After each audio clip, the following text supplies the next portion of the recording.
Hello, everybody. Welcome back to my channel. My name is Ayun Agudo, and in today we're going to talk about the post reaction to Manchester United versus FC 20 game in the Europa League. And again, another very good game that the team should have killed off in the first half. Created so many chances that we should have killed the game off. We should have scored the second goal, the third goals, and killed the game off.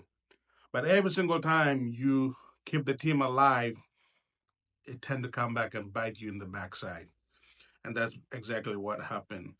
Is that we didn't take our chances to put FC 20 away, and they had a couple of chances in the second half, and they came back and they tied the game 1-1.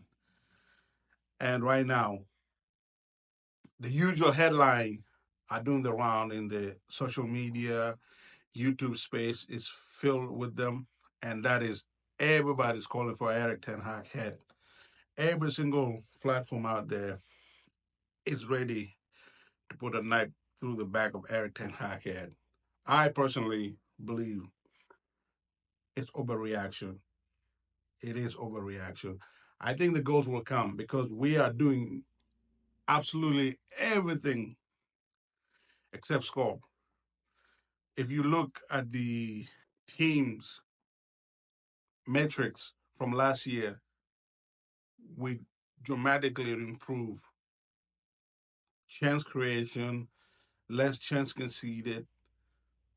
Midfield is not as empty as it used to be. Big chances missed is the biggest problem right now because we are number one in the Premier League for the biggest chances missed.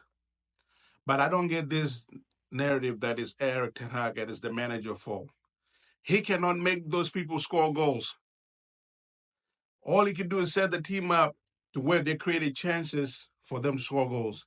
It's up to the strikers and the players and the attacking players on the field to actually put the ball in the back of the net. That is not the manager's job. His job is done, which is he said you are in a position where you can create a chance to score. You just need to score. And this idea that like because we're not winning games, Eric Ten Hag need to go. How you watch the games first and say Man United have not improved from last year. Second, how has not converting our chances in order to kill teams off is Manchester United is a Eric Ten Hag fault. Manchester United only have one legit bad game this season, and that is against Liverpool, where we lost 3-0. Simply because the team collapsed after horrible mistakes. But we have not genuinely played as bad as people are making out to be this season. We have played some incredible games. The last two games, the game should have been done in the first half against Crystal Palace and FC 20. And if we finish our chances that we created in those games, especially in the first half, we won't be talking about the manager right now. And that's what frustrated me the most is that we know we created so many chances that we should have scored. And the problem right now is scoring. And we have Xerxes, who has not last season, his best season in like Serie A, playing for Bologna, only scored 16 goals, provided by 10 assists. Hoyland has never scored more than 16 goals in the season. So, yes, we needed a proven goal scorer. That's why I wanted Ivan Toney. That's why I wanted Harry Kane the previous year before. But these guys are young, and our problem right now is goal scoring. It's not that we're not being coached properly, which people keep to harp on. Somehow, when Man United beat Southampton, when we beat Barnsley, where were those people to be found that the manager need to go? Where were you guys then? We had two negative results, not even bad results, two negative results in that we did not beat Crystal Palace and we did not beat FC 20, and everybody's out to get Eric Ten Hag.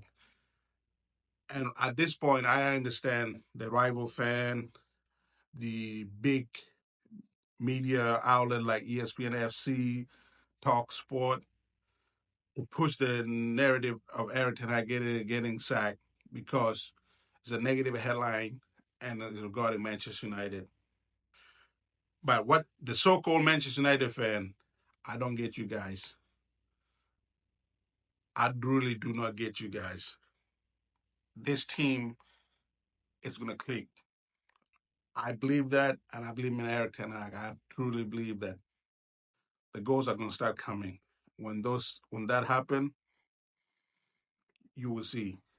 And if I'm wrong, it is what it is. But I don't believe I'm wrong on this one. I just believe a little bit more patience is needed, and you can see the team is improving. The only good thing about this one, though, is that I believe that the people that are in charge right now understand football, and they understand what is going on, and they can take a look at the metrics that I just mentioned and look like, okay, where's the problem is, and they will see the problem is that our chances are not being converted just yet, and they will say, oh, we see what he's doing. When those goals start going in, you will see we'll start winning more games.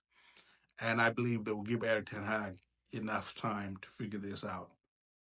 But at the end of the year, if this is still continuing, then everybody else will have a right to come out and uh, and say Eric Ten Hag need to be sacked. But you at least give him until the end of the year and see where the team is at that time before you start making your decisions and judgment. And I'm also tired of those people keep bringing up last year. Why only last year? Go back a year before that when we finished third in the Premier League and went to the League Cup final, which we won, and the FA Cup final, which we lost to City. So if you go back one more year, to me, it's like Eric Ten Hag had one bad year and one great year. And this is his third year. Let's see what he can do. And at least give him until the end of this year.